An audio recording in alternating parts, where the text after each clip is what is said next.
मैं आपका अर्थशास्त्र का शिक्षक मनीष कुमार आपको आज अर्थशास्त्र की 12वीं की क्रैश कोर्स कक्षा में हार्दिक स्वागत करता हूं। दीपावली की छुट्टी के बाद चुनाव कार्य में व्यस्तता और कुछ तबीयत की खराबी की वजह से आज एक लंबे अंतराल के बाद मैं आपके सामने अर्थशास्त्र की कक्षा लेकर उपस्थित हूं।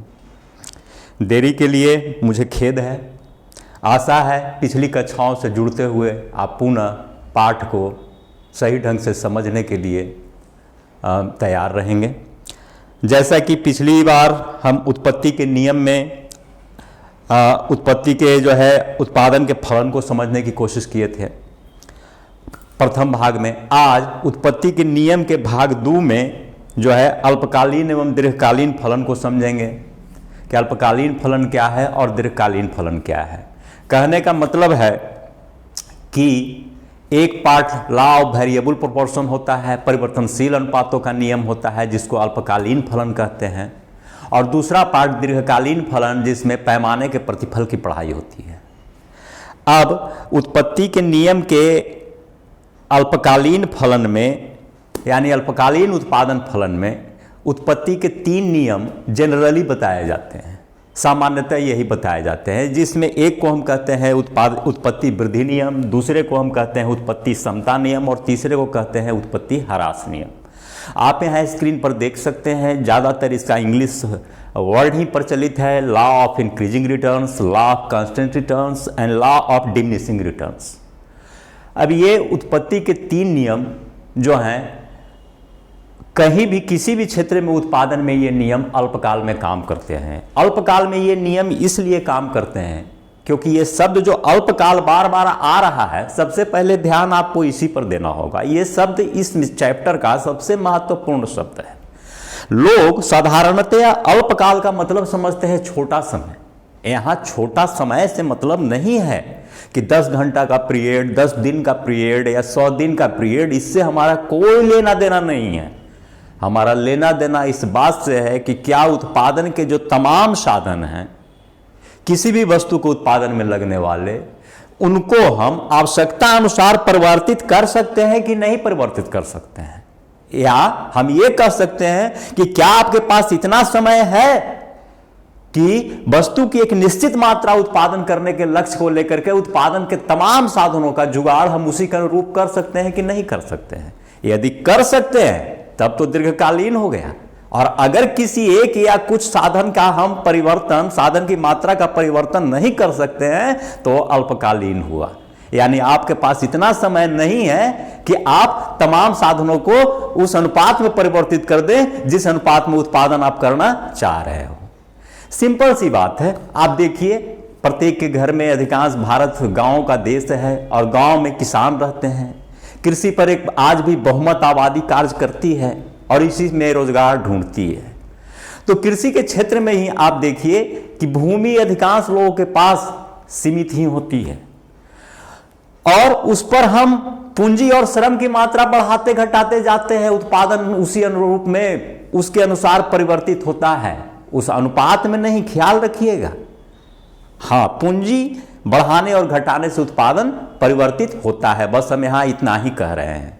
लेकिन भूमि तो उतनी ही रह जाती है, भूमि की मात्रा में तो फेरबदल नहीं हो पाती है। तो यहां पर यही हुआ कि आपके पास भूमि को लेकर के इतना समय नहीं है कि भूमि की मात्रा को आप परिवर्तित कर सकते हैं। तो जब भूमि की मात्रा को आप परिवर्तित नहीं कर सकते हैं तो यह उत्पादन का अल्पकालीन फलन हो गया। यही दीर्घकालीन में तमाम साधनों को आप परिवर्तित कर सकते हैं। तो ऐसी अवस्था में जाहिर है कि उत्पादन 3 स्थितियों से होकर के गुजरना शुरू होगा। अब आप उसी खेती का एक सामान्य सा उदाहरण ले लीजिए। एक परती खेती पर, जो वर्षों से परती था, उस पर आप उत्पादन कार्य प्रारंभ करते हैं। बहुत कम श्रम एवं पूंजी के साथ उत्पादन कार्य प्रारंभ करते हैं। बंजर जमीन था, मान लेते हैं कि 10 क्विंटल प्रोडक्शन उस पर होता है। तो उसके पहले तो वो यूजलेस जमीन था। यूजलेस जमीन था तो मान लेते हैं कि श्रम एवं पूंजी की जो भी इकाई लगाए उसका संयुक्त इकाई को हम 1 माने, तो 1 इकाई श्रम एवं पूंजी लगाने से 10 क्विंटल उत्पादन हुआ। अगली बार फिर 1 इकाई और बढ़ा देते हैं एक इकाई बढ़ाने पर हम क्या देखते हैं कि चूंकि प्रति खेती थी उसमें उर्वरा क्षमता काफी अधिक था, तो अगली बार टोटल उत्पादन 30 क्विंटल हो गई। यानी पहला इकाई श्रम एवं पूंजी की जो मात्रा थी वो 10 क्विंटल दिया और दूसरा इकाई 20 क्विंटल दे दिया। तो आप यहां क्या देख रहे हैं कि उत्पादन बढ़ते दर से बढ़ी, लेकिन जैसे जैसे हम और श्रम एवं पूंजी की मात्रा लगाते जाते हैं उत्पादन अब बढ़ते दर से नहीं बढ़ती है, कुछ क्षण स्थिर हो जाती है। तीसरी इकाई लगाते हैं तो पहले 10 हुआ था, अब 30 हुआ, अब 50 हुआ। यानी पहला बार 10 बढ़ा, दूसरा बार 20 बढ़ा, तीसरी बार भी 20 बढ़ा, तो स्थिर दर से बढ़ रहा है। आगे हम बढ़ाते जाते हैं तो अब क्या देखते हैं कि बढ़ तो रहा है लेकिन घटती दर से बढ़ रहा है। यानी 50 से बढ़ के 65 हुआ, मतलब कि 15 बढ़ा। यानी पिछला बार 20 बढ़ा, इस बार 15 बढ़ा अगली इकाई से, तो घटती दर से ये बढ़ा और ये आगे घटती दर से ये क्रम जारी रहेगा अल्पकाल में। अब जब ये 3 स्थितियों को आपने देखा कि पहले बढ़ती दर से, फिर स्थिर दर से और बाद में घटते दर से, ये 3 स्थितियां ही, ये 3 नियम है, उत्पत्ति वृद्धि नियम, उत्पत्ति समता नियम और उत्पत्ति ह्रास नियम। पहले बढ़ते दर से, दूसरे स्थिर दर से और तीसरे जो है आपको घटते दर से। अब जरा सा इस पर ध्यान दे दीजिए कि ये क्यों घटित होती है। प्रोफेसर मार्शल ने कहा था, ध्यान दीजिएगा कि प्रोफेसर मार्शल ने कहा था कि यदि यह घटित नहीं होती तो पूरे दुनिया को एक गमले में खिलाया जा सकता था, इतनी बड़ी भूखंड की आवश्यकता नहीं थी। यदि श्रम एवं पूंजी की मात्रा को उसी के अनुरूप, श्रम एवं पूंजी की मात्रा को जिस अनुपात में बढ़ाते जाए, उत्पादन भी उसी अनुपात में बढ़ते जाए, तो अधिक जमीन की क्या आवश्यकता है। श्रम एवं पूंजी लगाते जाते उत्पादन उसी अनुपात में बढ़ते जाता है, जितनी बड़ी जनसंख्या हो उसको खिलाने की समस्या नहीं होती। इसका मतलब है कि यह सार्वभौमिक नियम है, यह घटित होती है निश्चित तौर पे। तो ये जो है घटित होती क्यों है? पहला नियम घटित इसलिए होती है कि स्थिर साधन के अनुपात में परिवर्तनशील साधन छोटे पड़ जाते हैं।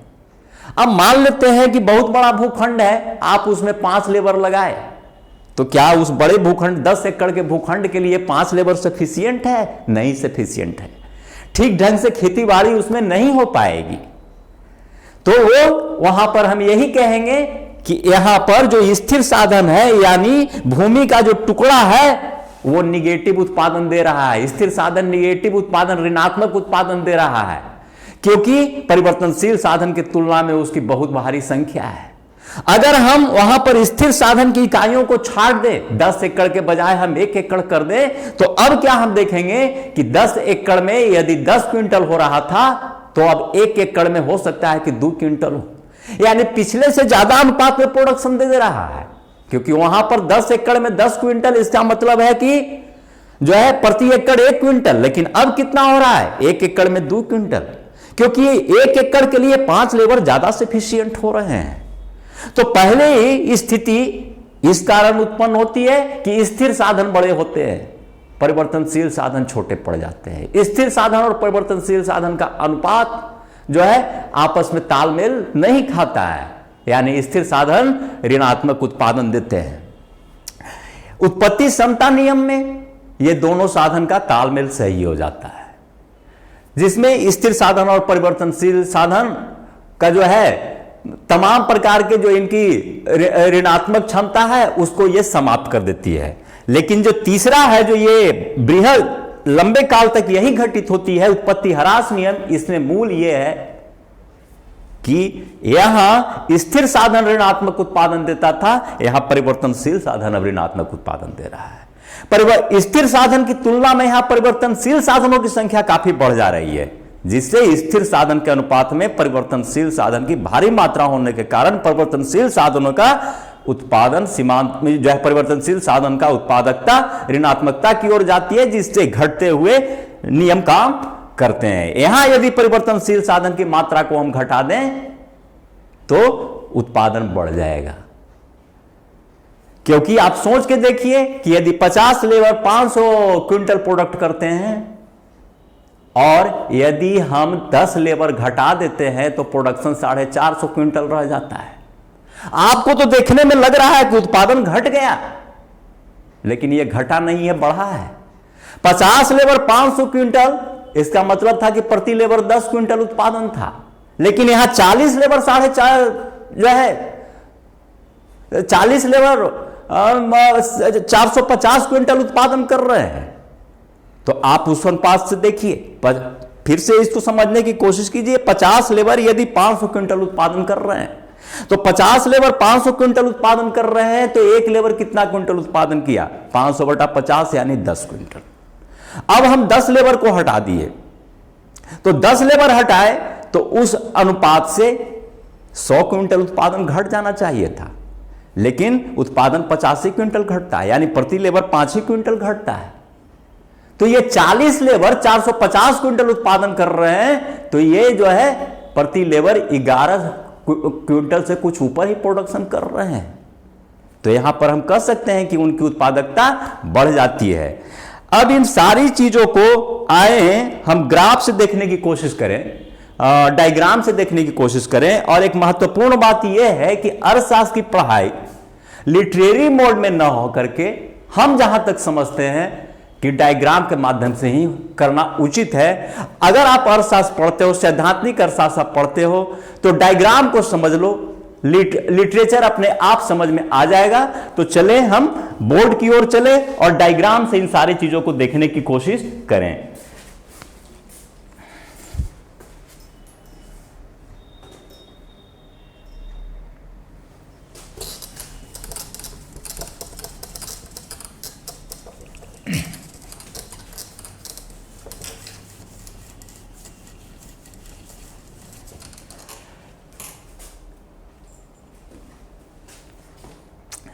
अब यहां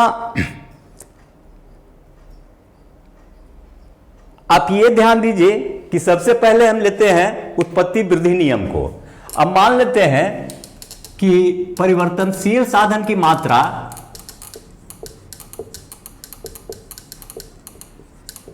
यानी जिसको हम चेंज कर सकते हैं, है ना, इतना समय है मेरे पास कि जिसको हम चेंज कर सकते हैं। परिवर्तनशील साधन की मात्रा बराबर n मान लिया। मान लेते हैं इसमें हम लेबर को ही रख ले या पूंजी को रख ले, किसी को रख ले जिसको हम परिवर्तित कर सकते हैं, ठीक है। और बाकी स्थिर साधन तो स्थिर है, उसको हम चेंज नहीं कर सकते हैं। कुल उत्पादन को हम सूचित कर रहे हैं टीपी से, ठीक है। और सीमांत उत्पादन को हम एमपी से, ठीक है। सीमांत उत्पादन शब्द पिछली कक्षा में हम बता चुके हैं, तो इस पर हम ज्यादा चर्चा नहीं करेंगे। आगे यही संकेत हम यूज करते रहेंगे और ये इस तरह से हम नहीं लिखेंगे, सिर्फ एन, टीपी और एमपी इस तरह से लिखते जाएंगे, आप समझ लेंगे। अब देखिए, मान लेते हैं कि एन 1 है, 2, 3, हम बढ़ाते जाते हैं परिवर्तनशील साधन की मात्रा, 5 या 4 छोड़ देते हैं। चलिए अब हम टीपी को लेते हैं। तो टोटल प्रोडक्शन हमने क्या देखा कि पहला जो हम परिवर्तनशील साधन लगाए उस टोटल प्रोडक्शन 10 हुआ, दूसरा लगाए तो ये जो है 25 हो गया, तीसरा लगाए तो हम देख रहे हैं 43 हो गया, और चौथा लगाए तो 63 हो गया। अब इस आधार पर हम एमपी को निकाल सकते हैं। एमपी का मतलब है सीमांत उत्पादन। तो पहला है फर्स्ट और लास्ट यूनिट है ये, तो सीमांत उत्पादन 10 हो जाएगा। दूसरा पर तो 10 से बढ़ के 25 हुआ, यानी दूसरा 15 प्रोडक्ट किया। तीसरा 25 से बढ़ के 43 हुआ, तो इसका मतलब है कि 18 प्रोडक्ट किया। और चौथा 43 से बढ़ के 63 हुआ, इसका मतलब है कि ये 20 प्रोडक्ट किया। अब इसको आप ग्राफ से देख लो, ये इनका ग्राफ बनेगा उत्पत्ति वृद्धि नियम का। इस ग्राफ को आप ध्यान से देखें, ये ग्राफ इस तरह से जाएगा। अब हम इसको इस तरह से ना दे करके अगर आप ऐसे दे देते हैं, तो इसमें आप ध्यान रखिएगा कि ये लीनियर में है, तो लीनियर में हमेशा बढ़ने का रेट बराबर रहेगा। लीनियर में बढ़ने का रेट बराबर होता है, तो ऐसा नहीं है कि वृद्धि दर एक ही अनुपात में चलते चला जाएगा, ये कोई जरूरी नहीं है, ऐसा हो सकता है। तो हम इसको कर्वियल दें तो ज्यादा बढ़िया है, वक्राकार ही हम रखें तो ज्यादा अच्छा है, जैसे हम ऐसे रख देते हैं। तो आप ये देखिए, यहां पर यूनिट को आप लेबर को विभाजित कर दीजिए, परिवर्तनशील साधन को बराबर बराबर में, ये दूरी बराबर आना चाहिए। तो हम पहला लगाते हैं, ये आता है, दूसरा लगाते हैं, ये आता है, तीसरा लगाते हैं, ये आता है, चौथा लगाते हैं, ये आता है। ध्यान दीजिए। अब हम इधर जो है हमने रख दिया है एमपी को, यानी मार्जिनल प्रोडक्टिविटी को, और नीचे हमने रख दिया है परिवर्तनशील साधन एन को। अब हम देखते हैं कि अगर एक है तो यहां पर हम देख रहे हैं कि ये 10 के बराबर उत्पादन करता है। दूसरा को हम देखते हैं तो इसका एमपी जो है आपका आ जाता है 15, तीसरा में हम देखते हैं कि 18 और चौथा में आ जाता है 20।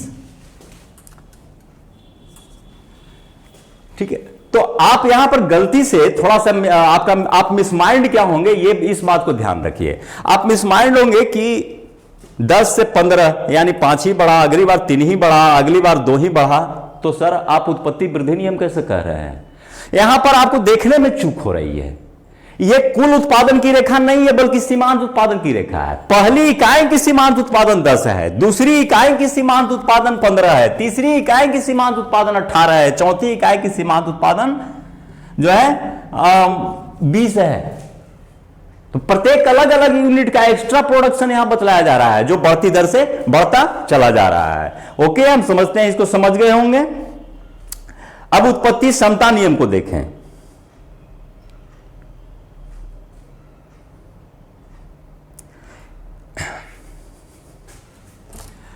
उत्पत्ति समता नियम में क्या होता है कि प्रत्येक जो अतिरिक्त साधन लग रहा है, चलिए इसमें हम एमपी को ही ले लेते हैं। प्रत्येक अतिरिक्त साधन का अपना अपना परफॉर्मेंस क्या है, तो टीपी है।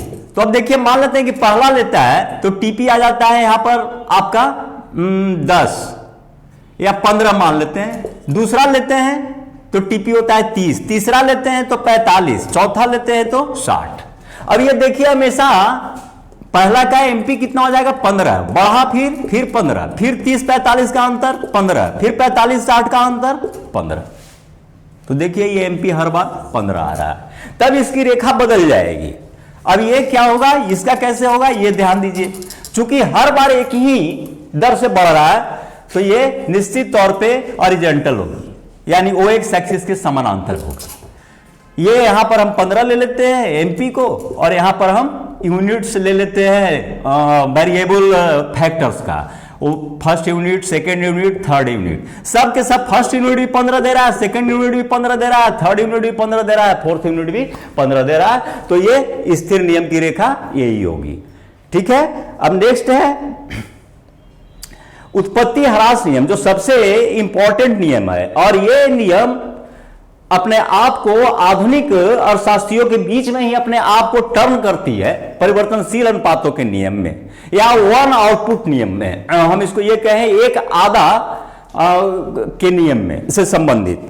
अब इसमें देखिएगा कि ये नियम जो है, इस नियम का प्रारंभिक परिचय माल्थस, रिकार्डो एवं मील जैसे क्लासिकल अर्थशास्त्रियों की रचनाओं में है। जाहिर है ये क्लासिकल अर्थशास्त्री उस समय थे जब कृषि जो है इनकम का मुख्य सोर्स था, और इनके आगे उसी क्लासिकल नियम में चेन में इसको अधिक प्रसारित करने का श्रेय प्रोफेसर मार्शल को है।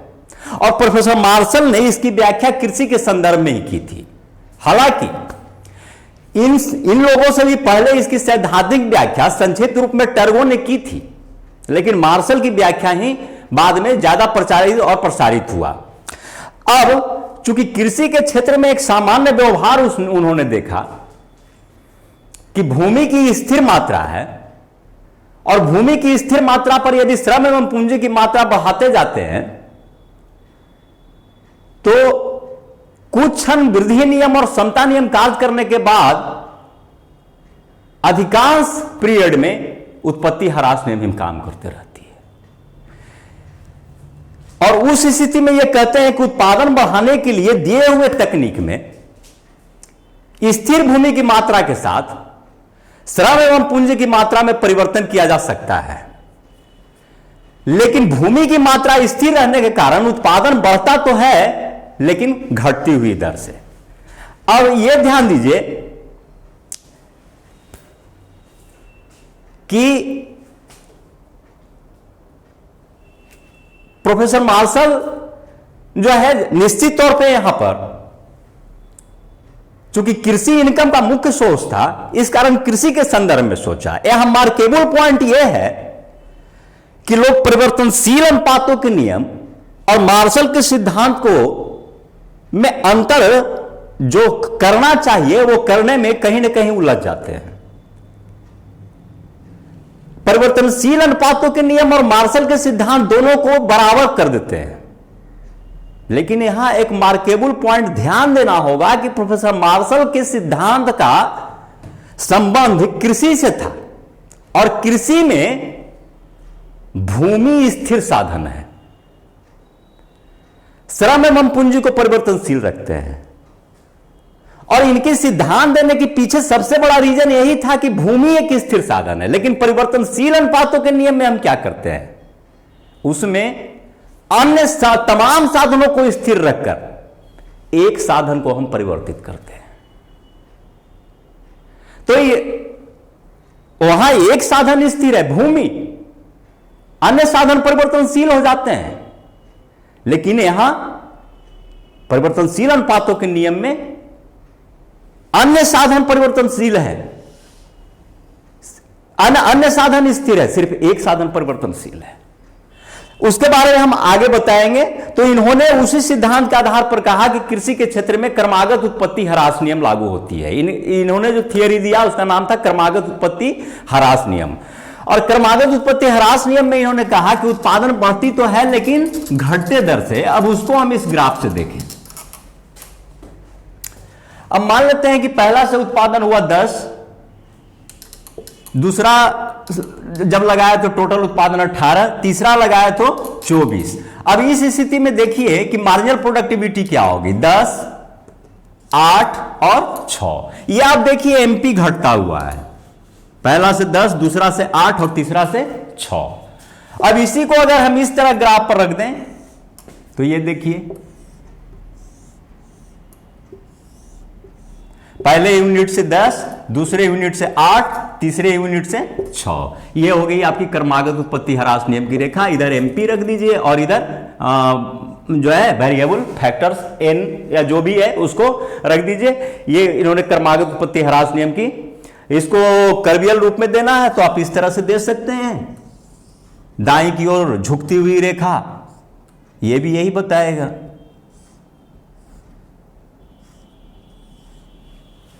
ओके, देखिए पहला यूनिट से हम मान लेते हैं 10 या कुछ भी, तो दूसरा यहां आ रहा है तो 10 से तो कम ही होगा ना। तो मान लेते हैं कि ये दूरी यहां से 10 है तो इसको हम 6 लेके चलते हैं। फिर नीचे आ रहे हैं तो ये आ जा रहा है 3, यानी घटती हुई एमपी हमको प्राप्त हो रही है। इधर मार्जिनल प्रोडक्टिविटी रखते हैं, इधर n 1 2 3। ठीक है, ओके आगे बढ़ते हैं। अब इन तीनों नियमों को एक साथ हम देख सकते हैं एक ही ग्राफ पर। ये आपका क्वेश्चन ऐसा भी आ सकता है, दे सकता है कि तीनों नियमों को एक ग्राफ पर दिखाइए। तो तीनों नियमों को एक ग्राफ पर दिखा सकते हैं हम इस तरह से।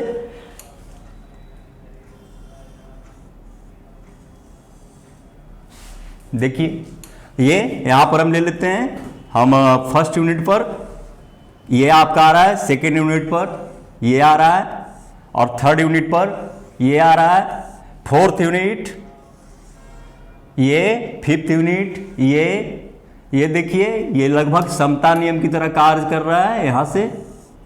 और सिक्स्थ यूनिट अब घटती हुई जा रही है, आप यहां देख सकते हैं।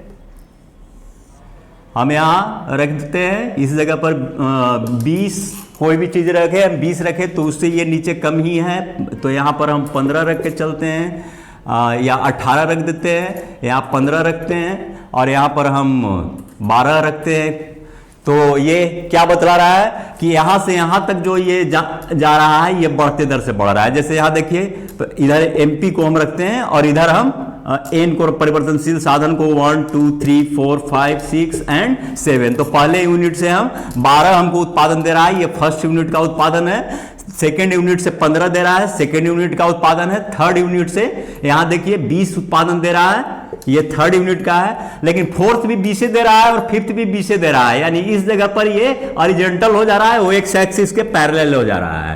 तो ये यहां से यहां तक आपका कौन सा नियम काम किया, वृद्धि नियम, और ये यहां पर समता नियम। और इसके बाद हम देख रहे हैं कि 6 यूनिट यानी 5 से लेकर के 6 तक, ये जो पार्ट है इस रेखा का 6 यूनिट पर आ जा रहा है 18, 7th यूनिट पर आ जा रहा है 12, तो ये ह्रास नियम का काम कर रहा है। क्या चीज आ रहा है? सीमांत उत्पादकता आ रही है, ये ध्यान रखना होगा।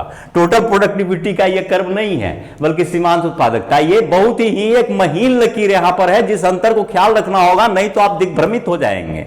आप गलती से फिर ये करने लगेंगे कि जो है अगर सीमांत उत्पादन की रेखा को कुल उत्पादन रेखा जैसा समझ बैठेंगे, तब आपका तीनों नियम आपका उल्टा नजर आने लगेगा। जैसे यहां पर अगर मान लेते हैं कि हम वृद्धि नियम को ही लेते हैं, फर्स्ट यूनिट में 12, सेकंड यूनिट में 15, थर्ड यूनिट में 20, तो आप यही कहेंगे कि फर्स्ट यूनिट में 12 बढ़ा तो सेकेंड यूनिट लगाने पर टोटल उत्पादन 15 बढ़ा तो 3 ना बढ़ा, तो ये तो ह्रास नियम हो गया। नहीं, फर्स्ट यूनिट अकेले 12 परफॉर्मेंस दिया और सेकेंड यूनिट अकेले 15 दिया। मार्जिनल प्रोडक्शन ये बताता है। मार्जिनल का मतलब सिर्फ एक अतिरिक्त इकाई या अंतिम इकाई। तो अंतिम इकाई अगर आप फर्स्ट लगाए हैं तो 12 दे रहा है, अगर 2 इकाई लगाए तो दूसरा में अंतिम हुआ, तो ये अंतिम अकेले 15 दे रहा है, तो पिछला की तुलना में ज्यादा नहीं दिया, तो ये बढ़ती दर से। यहां पर जो भी एक्स्ट्रा यूनिट आ रहा है वो पहले वाले के बराबर दे रहा है, 20 के 20, चौथा भी और पांचवा भी। छठे में हम क्या देख रहे हैं? अब ये घट रहा है। छठा यूनिट आया वो सिर्फ 18 दिया, सातवां यूनिट आया वो अकेले 12 दिया, तो ह्रास नियम। That's all. चले आगे बढ़े। इसको अब यहां पर हम नाम से दिखा सकते हैं। ये ध्यान दीजिए कि मान लेते हैं ए बी है और सी डी है। आप क्वेश्चन में नीचे आंसर में आप डील कर सकते हैं, दिखा दीजिएगा कि ए से बी तक, ए टू बी इसी तरह से दिखा दीजिएगा। ए टू बी वृद्धि नियम, उत्पत्ति वृद्धि नियम लिखिएगा। बी टू सी समता नियम, ठीक है, और बी टू सी और सी टू डी ह्रास नियम, ये नीचे लिख दीजिएगा। तो निश्चित तौर पे आपके जो कॉपी जांचने वाले होंगे आपको फुल मार्क्स दे देंगे, क्योंकि उनका अट्रैक्शन यहां पे चला जाएगा। अब हम देखते हैं परिवर्तनशील अनुपातों का नियम। देखिए हमने फिर जो है फिर मैं उस बात को दोहरा रहा हूं कि मार्शल का थियोरी और इसमें क्या अंतर था। यह उत्पत्ति ह्रास नियम का ही भाग है परिवर्तनशील अनुपातों का नियम। मार्शल का मानना था कि यह केवल कृषि क्षेत्र में लागू होता है, लेकिन आधुनिक अर्थशास्त्रियों का कहना है कि नहीं, यह सारी क्षेत्रों में लागू होता है। यह बात अलग है कि कृषि क्षेत्र में थोड़ी जल्दी लागू हो जाता है, लेकिन अन्य क्षेत्रों में भी जो है यह लागू होता है, थोड़ी देर से लागू होता है। अब मूल यह है क्या, यह ध्यान देना है। लोग सिर्फ समझते हैं यहां पर कि उत्पादन के क्षेत्र में यह 3 नियम काम करता है, पहले वृद्धि नियम, फिर समता नियम, फिर ह्रास नियम। मतलब सिर्फ इतना से नहीं है, इसमें उत्पादकता क्षमता भी बताने की गुंजाइश है। यानी परिवर्तनशील अनुपातों के नियम बनाने का मुख्य मकसद यह था, और शास्त्रियों का इसका विश्लेषण करने का मुख्य मकसद यह था कि एक साधन का उत्पादन कितना होगा, यह हम कैसे जानेंगे। हम मान लेते हैं कि जैसे मार्शल के विश्लेषण में हम आते हैं कि भूमि की मात्रा स्थिर है और श्रम एवं पूंजी को हम चेंज करते जा रहे हैं, उत्पादन बढ़ती दर से कभी बढ़ रहा है, कभी समान दर से बढ़ रहा है और कभी घटती दर से। उसमें हम यह कैसे बता सकते हैं कि पूंजी कितना उत्पादन किया और श्रम कितना उत्पादन किया, क्योंकि एक साधन भूमि में स्थिर है, पूंजी और श्रम दो को तो आपने चलायमान रखा है। यहां पर एक डिफिकल्टी आ रही है। इस डिफिकल्टी के निदान के लिए ही परिवर्तनशील अनुपातों का नियम दिया।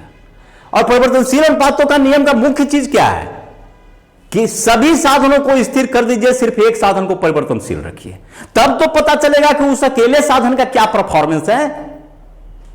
इस कारण जो है इसको हम इसका जो है ये एकीय परिवर्ती आधा उत्पादन फलन भी कहते हैं। एकीय परिवर्ती आधा उत्पादन फलन, बिल्कुल नया नाम मैं आपको दे रहा हूं, लेकिन आप याद रखिएगा नया नाम नहीं है, नाम यह प्रचलित है। पढ़ने और पढ़ाने के क्रम में इस नाम को पर ध्यान नहीं दिया जाता है। एकीय आधा, एकीय परिवर्ती आधा, आधा क्या है, जो है इनपुट्स, जो साधन हम लेते हैं उत्पादन करने के लिए, वो सिर्फ एक इनपुट जो परिवर्तनशील है उसका उत्पादन फलन क्या होगा, इस चीज की व्याख्या परिवर्तनशील अनुपातों के नियम में होती है। और यह एक ही आधा उत्पादन फलन उत्पत्ति ह्रास नियम के अंदर आ जाता है, क्योंकि ह्रास नियम यह व्याख्या करती है कि परिवर्तनशील साधन की मात्रा बढ़ाने पर अल्पकाल में उत्पादन गिरती दर से बढ़ेगी। तो उसका ये पार्ट की उत्पादन गिरती दर से बढ़ेगी, ये पार्ट उत्पत्ति मार्शल के नियम से उठाता है और अपने तरफ से इसमें एक जो है इनपुट को, एक इनपुट क्या परिवर्तन करता है उसको जोड़ता है कि एक इनपुट का उत्पादन हम कैसे निकालें, एक इनपुट का परफॉर्मेंस हम कैसे निकालें, उसको हम कैसे जानें। तो एक इनपुट का परफॉर्मेंस हम तभी जान सकते हैं जब बाकी इनपुट्स हैं उनको हम कांस्टेंट कर दें। अब जब ऐसी परिस्थिति आएगी कि एक साधन सिर्फ परिवर्तनशील रहेगा, बाकी उत्पादन के साधन स्थिर रहेंगे, तो साधनों के बीच का अनुपात क्या होगा? हमेशा चेंजेज होते जाएगा, हमेशा परिवर्तनशील होगा। अब हमेशा जब परिवर्तनशील होगा तो इस कारण उनका अनुपात बदलते जाएगा। तो इसी कारण इस एकीय परिवर्ती आधा उत्पादन फलन का ही नाम परिवर्तनशील अनुपातों का नियम पड़ जाता है। अब आप पूरी तरह क्लियर है? मार्शल ने इस नियम का नाम क्या दिया? उत्पत्ति ह्रास नियम। किस क्षेत्र में? कृषि के क्षेत्र में। उन्होंने क्या स्थिर रखा? भूमि को। अब आधुनिक अर्थशास्त्रियों ने क्या कहा कि अल्पकाल में ऐसी स्थिति हो सकती है कि अन्य साधन चलायमान रहे या अन्य साधन स्थिर हो जाएं और एक साधन जो है परिवर्तनशील हो, या हम एक साधन का जो है हम परफॉर्मेंस कैसे निकाल सकते हैं, कैसे जान सकते हैं? तो जब एक साधन की परफॉर्मेंस जानने की बात होगी तो अन्य साधन को स्थिर रखना होगा। तो अन्य साधन को जब स्थिर रखना होगा तो स्थिर साधन और परिवर्तनशील साधन के बीच के अनुपात चेंज होते जाएंगे, और जब अनुपात चेंज होते जाएंगे तो वैसी अवस्था में इसे हम परिवर्तनशील अनुपातों का नियम कहेंगे। चूंकि मार्शल ने कृषि के क्षेत्र में भूमि को स्थिर रखकर अन्य साधनों को चेंज किया तो ही देखा कि उत्पत्ति जो है उत्पादन घटते दर से बढ़ रही है। यहां तो शेष अन्य सभी साधन स्थिर है, सिर्फ एक साधन परिवर्तनशील है, तब तो निश्चित है ना कि उत्पादन घटती दर से ही बढ़ेगी, यानी ह्रास नियम यहां निश्चित लागू होगा। अतः पहले उत्पत्ति ह्रास नियम, फिर एकीय परिवर्ती आधा उत्पादन फलन के रूप में यह ट्रांसफर होता है, यानी एक का हम जानना चाहते हैं, और जो ही एक को हम वेरिएबल करते चले जाते हैं तो ही यह बन जाता है परिवर्तनशील अनुपातों का नियम। हम समझते हैं, अब आप क्लियर होंगे। अब ये देखिए इस नियम की क्या मान्यताएं हैं, इसको हम स्क्रीन पर बाद में समझा देंगे। पहले इसको ये देखने की कोशिश कीजिए, एक चार्ट से हम इसको समझाने की कोशिश करते हैं, ध्यान दीजिएगा।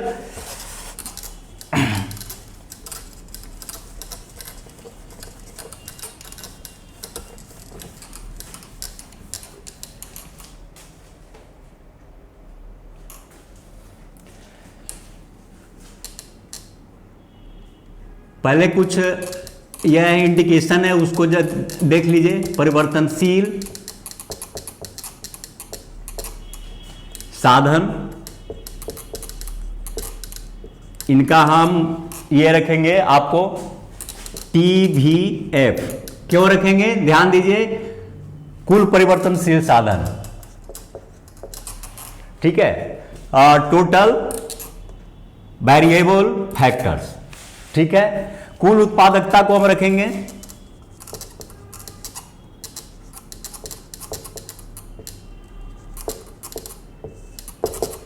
TP, इस इंडिकेशन से दिखाएंगे। औसत उत्पादकता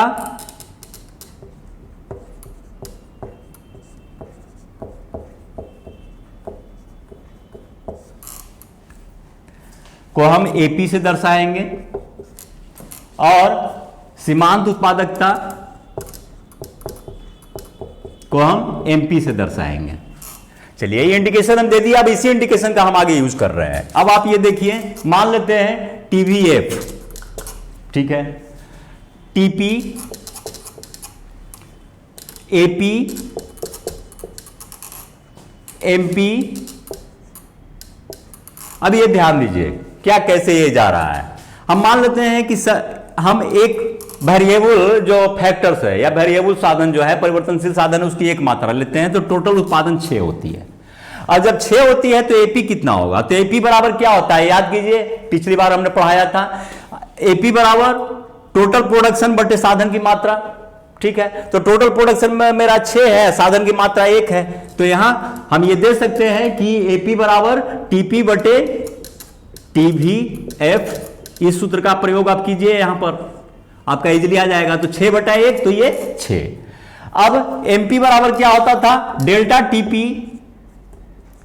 बटे डेल्टा, यहां Q के जगह पर TVF आएगा, ठीक है। तो इसका आप प्रयोग कीजिए। तो यहां दोनों अभी कोई ये नहीं है, तो 6/0 से ये 1 हुआ था और ये 6 ही आया है, 0 से 6 हुआ है, तो 6 जो है 6/1 यानी 6। अब हम दूसरा लेते हैं तो देखते हैं कि TP 16 हो गया। TP 16 होने का मतलब है कि 16/2 यानी ये हो जाएगा 8, और ये कितना बढ़ा, 6 से 16 यानी ये 10, ठीक है। तीसरा यूनिट हम लेते हैं, तीसरे यूनिट पर देखते हैं कि ये 30 हो गया। जब 30 हुआ तो AP कितना हो जाएगा, तो 30/3 बराबर 10, और MP कितना हो जाएगा, तो 16 से बढ़ के 30 हुआ, इसका मतलब ये 14 हो जाएगा, ठीक है। अब ये चौथा हम देखें 40, तो ये कितना बढ़ा, ये इसका औसत कितना आएगा, तो 10, यहां AP TP बटे TVF करेंगे, 40/4 10, MP कितना होगा, मार्जिनल प्रोडक्टिविटी 10। पांचवा का जो है मान लेते हैं 45, तो यहां पर AP आ जाएगा 9 और ये हो जाएगा 5। छठा को हम लेते हैं तो 48, तो 48 में 6 से भागा देते हैं 8, और 45 और 48 का अंतर कितना आ जाता है, 3। सातवां यूनिट पे हम देखते हैं, फिर 48 की 48 रह जाता है, 6.8, अगर हम 48 में 7 से भागा देते हैं तो 6.8 हमें प्राप्त होते हैं, और कोई चेंजेस नहीं है, कोई परिवर्तन यहां नहीं है, अतः मार्जिनल प्रोडक्टिविटी हो जाएगी 0। आठवां लेते हैं तो 44 होता है, तो ये 5.5, ठीक है। भागा देते हैं कि कहां से 5.5 आया, 44/8 AP निकालने के लिए। और ये देखिए अब ये घट रहा है, मार्जिनल प्रोडक्टिविटी घट रही है, यहां पर ये टोटल प्रोडक्शन 48 से घट के 44, यानी मार्जिनल प्रोडक्टिविटी हो गई -4। और इस तरह से 9 है, आगे और हम बढ़ा देते हैं तो और मार्जिनल प्रोडक्टिविटी घटती है 38, और ये हो जाता है 4.2, और यहां पर हम देखें तो ये घट करके आ जा रहा है -6। अब ये ध्यान दीजिए, यहां पर एक विचित्र सा प्रश्न आपके दिमाग में आ रहा होगा, और निश्चित तौर पे ये सवाल पूछना ही चाहिए। आप कह सकते हैं कि सर मान लेते हैं कि यहां 48 के बाद ये 7वीं यूनिट है, 48 के बाद 6 पर 48 हुआ, ठीक है। 7वां यूनिट जो आया वेरिएबल फैक्टर्स का, वो प्रोडक्शन को नहीं बढ़ाया, यहां तक तो मान सकते हैं कि उसको लगाने से प्रोडक्शन नहीं बढ़ा। लेकिन 8वें में ये और घटा दिया, 44 कर दिया। कम से कम उतना तो होना चाहिए जितना पहले हो रहा था, वो घटा कैसे दिया? क्या वो बोई हुई फसल को उखाड़ के फेंक दिया? ये आप सवाल कर सकते हैं कि सर 48 मन हो रहा था तो 48 मन होना चाहिए, या फैक्ट्री में जो प्रोडक्शन हो रहा है। हाँ, आप निश्चित तौर पे सही है, यहां पर उतनी प्रोडक्शन तो हो रही है, लेकिन जो ये 8वां यूनिट आया आकर के लगा, चाहे वो लेबर को हो, चाहे जो कोई भी हो, कोई भी साधन हो, वो 8वां यूनिट कोई प्रोडक्शन तो नहीं कर रहा है, लेकिन इस 8वें यूनिट को वेतन वगैरह तो देना पड़ रहा है, उसको मजदूरी तो देना पड़ रहा है। तो वो मजदूरी कहां से देना पड़ रहा है? वो मजदूरी इसी 48 में से देना पड़ रहा है ना। तो इस 48 में से देना पड़ रहा है, तो ये 48 आखिर घट न गया 8वें के लिए, तो निश्चित तौर पे ये क्या कर रहा है, ऋणात्मक उत्पादन दे रहा है, ठीक है। तो यहां पर आप इसको समझ गए होंगे। अब ये देखिए, अब यहां पर ये है क्या, अब तीनों नियम यहां पर ये कैसे कार्य कर रहे हैं, लॉ ऑफ वेरिएबल प्रोपोर्शन में क्या होता है, ये ध्यान दीजिए। जो है अब उत्पादन के जो 3 नियम है उससे ये भिन्न कैसे जाता है, ये भिन्न है नहीं, यहां ध्यान देना है। उत्पादन के तीनों नियम में वृद्धि नियम, ह्रास नियम, वृद्धि नियम, समता नियम और ह्रास नियम है, लेकिन लॉ ऑफ वेरिएबल प्रोपोर्शन में सिर्फ ह्रास नियम है। ये ख्याल रखना होगा, बहुतों को समझ में ये नहीं आ पाता है, ये माइनर डिफरेंस। लोग यहां भी वृद्धि नियम, ह्रास, समता नियम और ह्रास नियम ढूंढने लगते हैं। अब ये देखिए कैसे है, यहां देखिए ये बढ़ रहा है यहां से यहां तक मार्जिनल प्रोडक्टिविटी, ठीक है। मार्जिनल प्रोडक्टिविटी यहां से यहां तक बढ़ रहा है, इसको आराम से आप कर सकते हैं कि ये यहां से यहां तक वृद्धि नियम। लॉ ऑफ वेरिएबल प्रोपोर्शन में इसको कहता है फर्स्ट स्टेज, प्रथम अवस्था। और यहां के बाद ये, आप ध्यान दीजिए, यहां के बाद ये घटना शुरू हो जाता है, इसको कहता है सेकेंड स्टेज। ह्रास नियम। और इसके बाद यहां से ये 0 से नीचे देखिए निगेटिव होता है, इसको कहता है थर्ड स्टेज। यहां तो समता नियम आ ही नहीं रहा है, यहां क्या हो रहा है, वृद्धि नियम काम कर रहा है। सेकंड स्टेज में ह्रास नियम आ जा रहा है, 14 से घट के 10, 10 से 5, 5 से 3, 0। उसके बाद थर्ड स्टेज में यार ऋणात्मक आ रहा है, निगेटिव, एमपी माइनस में आ जा रहा है, यहां माइनस एमपी आ रहा है, कुल उत्पादन को यह घटा रहा है।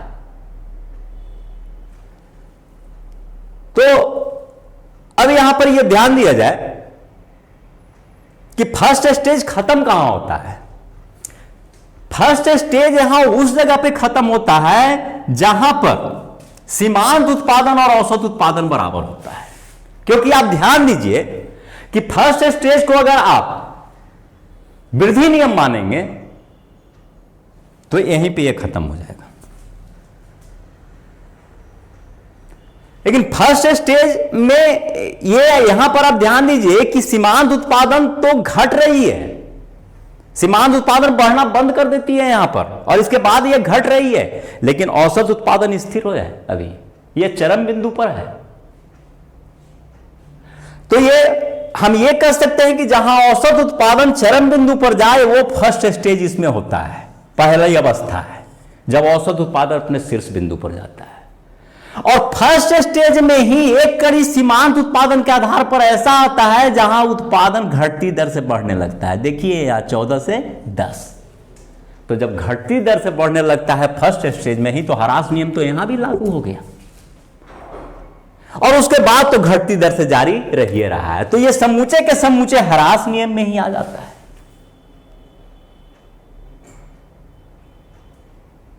बहुत बारीकी से इसको समझने की कोशिश कीजिए। फर्स्ट स्टेज वहां खत्म होता है जहां सीमांत उत्पादन और औसत उत्पादन दोनों बराबर हो जाते हैं।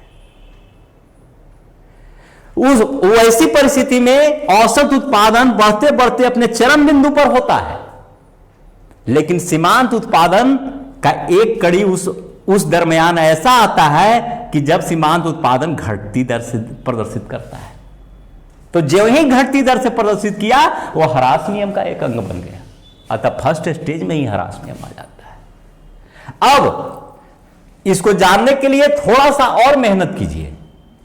पहले आप ये देखिए कि पिछली क्लास में हमने एमपी और एपी, मार्जिनल प्रोडक्टिविटी और एवरेज प्रोडक्शन का जो है रिलेशनशिप क्या बताया था। ये ध्यान दीजिए, ये आपका एपी था और जो है ये आपका एमपी था।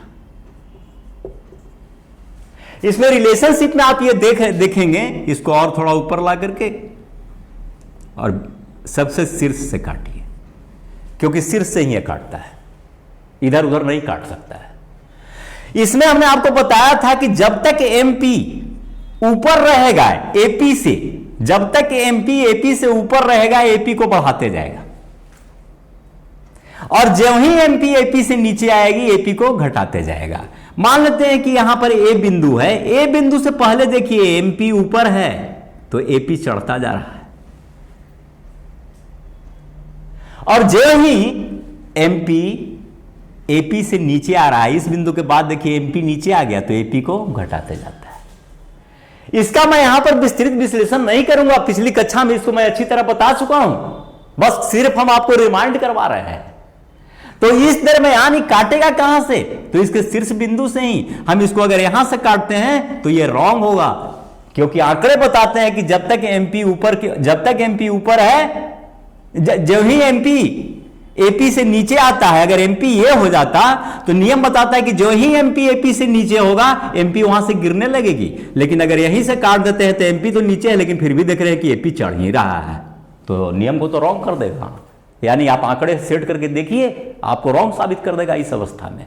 तो जब भी काटेगा शीर्ष से काटेगा, तो शीर्ष से काटने का मतलब यही है कि एवरेज प्रोडक्शन की शीर्ष अवस्था पहली अवस्था होगी, और एवरेज प्रोडक्शन की शीर्ष अवस्था में एमपी गिरती हुई होती है, गिरती हुई एपी को काटती है उसके शीर्ष पर, और एमपी गिरती हुई एमपी ह्रास नियम का ही द्योतक है। अतः फर्स्ट स्टेज में भी ह्रास नियम है। चलिए इसको हम रेखा से समझ लेते हैं या डायग्राम से समझ लेते हैं।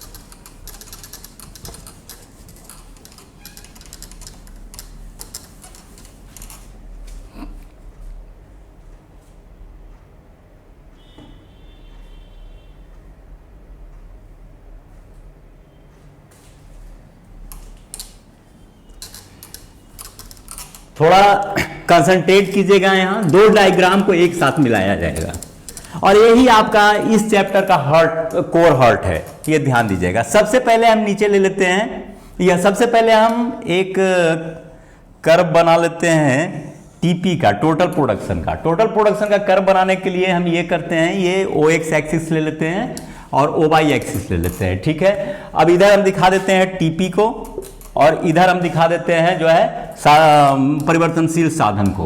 परिवर्तनशील साधन यानी हम मान लेते हैं कि यहाँ पर एन दे देते हैं, परिवर्तनशील साधन, परिवर्तनशील साधन। चलिए अब हम टीपी होगा कैसे, ये ध्यान दीजिए। टोटल प्रोडक्शन होगा कैसे, तो टोटल प्रोडक्शन के सेक्टर में आपने देखा कि कुछ देर बढ़ते हुई दर से एमपी बढ़ती है, फिर स्थिर दर से बढ़ती है और फिर घटती दर से बढ़ती है।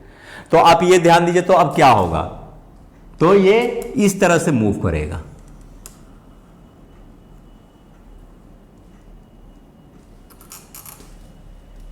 ये ध्यान दीजिए,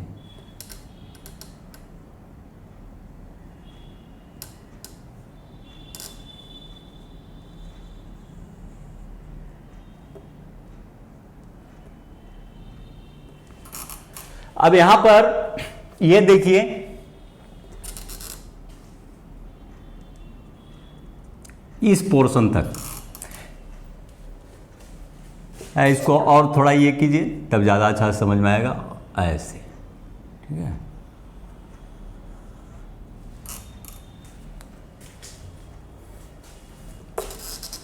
फिर से इसको ले लीजिए,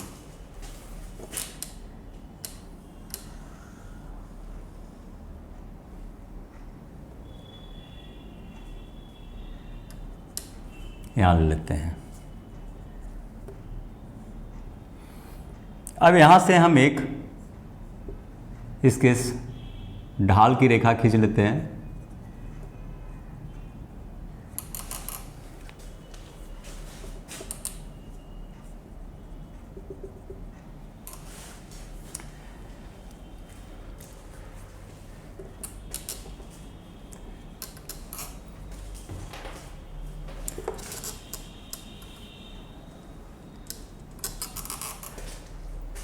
अब ये देखिए कि यहां तक की ये जो पोजीशन है, ये पोजीशन है, यहां तक उत्पादन बढ़ती दर से बढ़ते चली जा रही है और ये जो है यहां पर थोड़ी सी स्थिरता आ रही है। ये बीच का टर्म क्या है ये भी देखना होगा। ये बढ़ती दर से बढ़ती जा रही है तो उसको एक पार्ट में पहले इधर लाइए, ऐसे ले आइए, यही पार्ट है आपका। तो इसमें आप देखिए कि आप बराबर बराबर यूनिट पर विभाजित कीजिए। एक यूनिट को इतनी दूरी लीजिए, दूसरे को और तीसरे को। ये ध्यान दीजिए, first unit, second unit and third unit. आप ये देखिए, यदि फर्स्ट यूनिट 2 यूनिट प्रोडक्ट किया है तो सेकेंड यूनिट इतनी दूरी 2 है तो ये निश्चित तौर पे इतनी दूरी 4 हो जाएगी, क्योंकि इसके तुलना में ये दुगना लग रहा है। तो ये यहां से यहां तक 4 होगा, मींस 0 से यहां तक ये 6 हो जाएगा। यानी गैप कितना का आया, 4 का। यानी दूसरी यूनिट कितना प्रोडक्ट किया, 4, और तीसरी तो ये तो इससे भी बड़ी दूरी है, तो ये हो सकता है कि ये गैप 4 का था तो ये 6 का हो जाएगा। तो यहां तक 6 तो ये 12, यानी ये देखिए बढ़ती दर का ये ग्राफ है। तो यहां से यहां तक बढ़ती दर का मतलब क्या है कि मार्जिनल प्रोडक्शन यहां बढ़ती हुई जा रही है, यानी मार्जिनल प्रोडक्शन सबसे उच्च अवस्था में है इस बिंदु पर।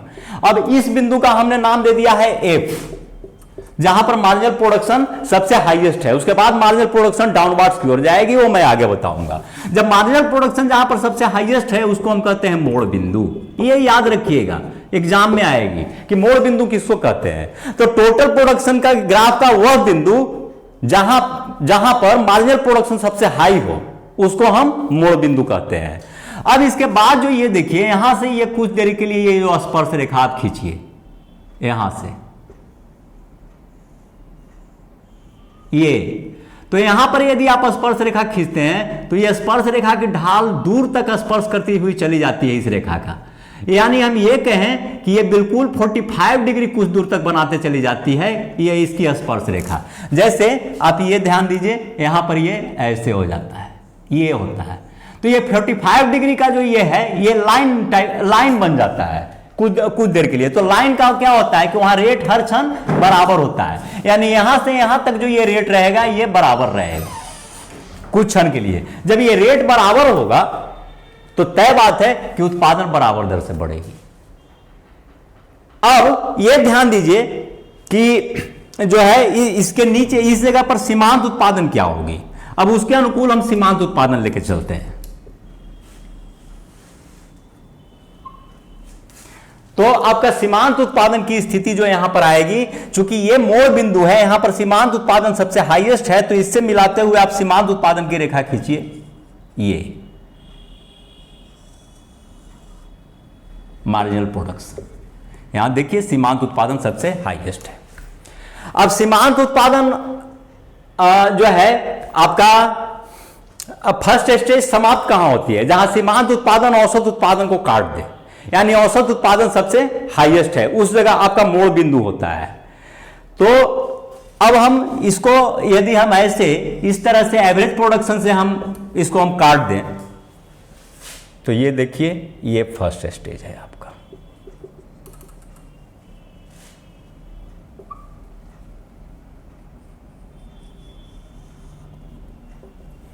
यहां पर आप ध्यान दीजिएगा कि पिछले आंकड़े में जहां पर सीमांत उत्पादन औसत उत्पादन को उसके उच्चतम बिंदु पर काटती है, उस जगह औसत उत्पादन स्थिर है, 10 दिखा रहा है, औसत उत्पादन स्थिर है। तो जहां पर औसत उत्पादन स्थिर है वहीं पर सीमांत उत्पादन औसत उत्पादन को उसके शीर्ष से काटती है, यानी फर्स्ट स्टेज वहां समाप्त होती है जहां सीमांत औसत उत्पादन स्थिर होता है। तो इस जगह पर ये देखिए, मैंने कहा था कि ये कुछ देर के लिए जो है आपका एक वे में दिखाएगा, यानी स्थिरावस्था में दिखाएगा। तो ये आपका यहां पर ये फर्स्ट स्टेज आकर के समाप्त होता है, ये आपका फर्स्ट स्टेज है, यहां पर आकर के समाप्त होता है। अब यहां से यहां तक जो ये है स्थिति, ये सेकंड स्टेज का होगा। यहां से ये बढ़ तो रही है लेकिन देखिए घटते हुए दर से। ये देखिए यहां पर ये कर्व की ढाल इस तरह की है, ये कर्व की ढाल इस तरह की है। तो आप देखिए इसको बराबर बराबर यूनिट में बांटिए, 1 2 3 करके आप ये दिखाइए, तो आपको साफ स्पष्ट पता चल जाएगा। पहली यूनिट 10 दे रहा है, दूसरी यूनिट से देखिए मान लेते हैं कि टोटल प्रोडक्शन 12 हो रहा है, तो तीसरी यूनिट से हम देख रहे हैं कि 13, यानी यहां 10 बढ़ा, यहां 2 बढ़ा, तो यहां 1। ये दूरी देखिए घटती जा रही है। तो यहां से ये देखिए ये 45 डिग्री की तरफ जो ये जा रहा था, मान लेते हैं यहां से हम 45 ये एक ढाल का ये मानते हैं, तो ये देखिए यहां से ये विचलन अब हो रहा है, 45 से ये नीचे जो है गैप बढ़ते चला जा रहा है इसका, यानी इस स्लोप से गैप इसका बढ़ते चला जा रहा है। तो गैप बढ़ते चला जा रहा है, इसका मतलब है कि ढाल जो है पैरेलल ज्यादा होते चला जा रहा है OX के। तो OX के पैरेलल होने का मतलब क्या है कि OY में बढ़ोतरी OX की रेट से नहीं हो रही है, OX ज्यादा बढ़ रहा है, OY उस दर से नहीं बढ़ रही है। इसका मतलब है कि हरास नियम के तहत टोटल उत्पादन बढ़ रही है, यानी कहने का मतलब कि उत्पादन बढ़ तो रही है लेकिन घटते दर से, लेकिन घटते दर से भी बढ़ रही है। तो एक चीज ख्याल रखिए कि अभी सीमांत उत्पादन 0 नहीं हुआ है, यह ध्यान रखना होगा कि अभी सीमांत उत्पादन 0 नहीं हुआ है। तो यह आपको सेकेंड स्टेज कहां पे समाप्त होगी यह ध्यान देना है। तो सेकेंड स्टेज वहां समाप्त होगी जहां सीमांत उत्पादन 0 हो जाए।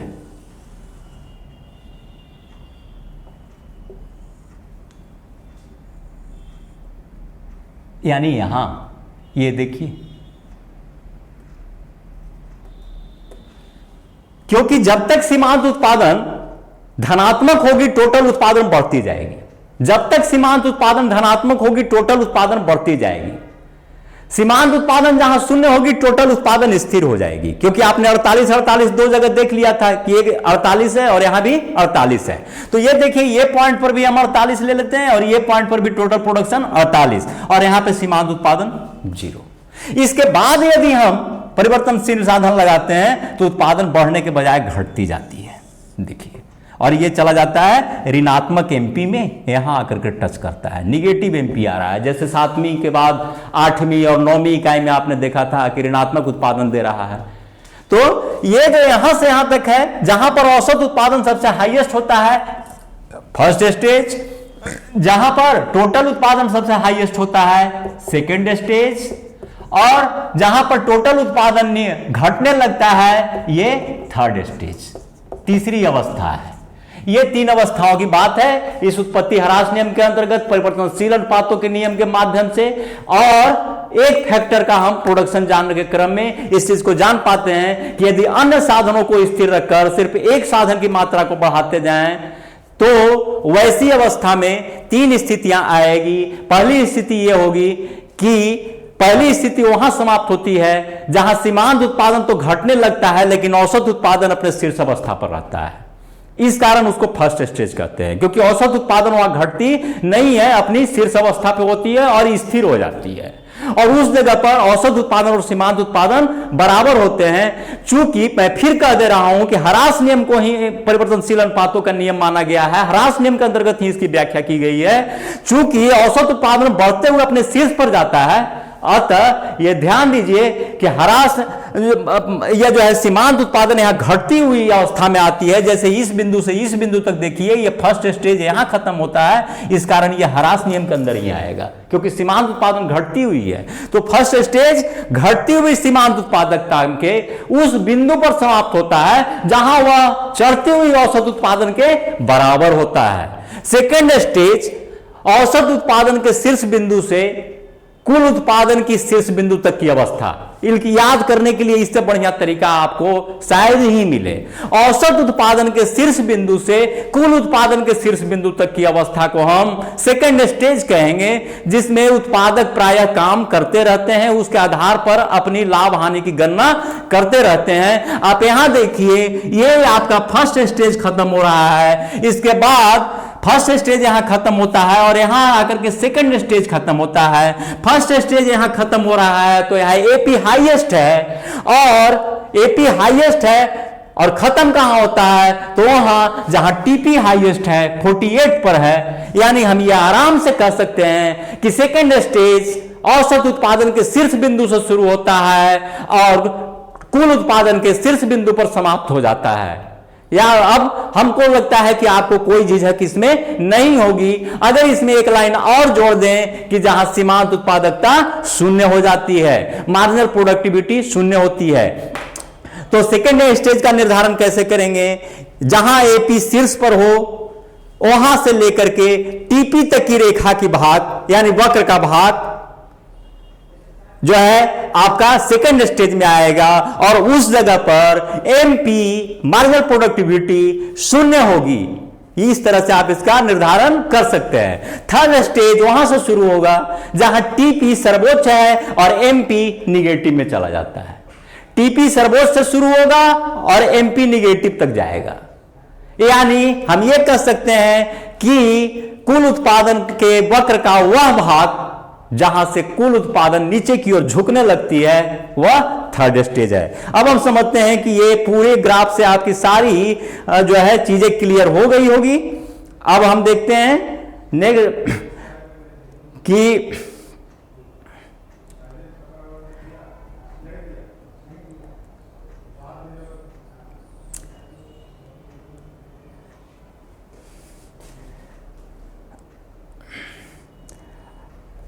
अब आगे हम आते हैं, इसमें थोड़ा सा टाइम को बढ़ाते हुए ध्यान देते हुए पैमाने के प्रतिफल में।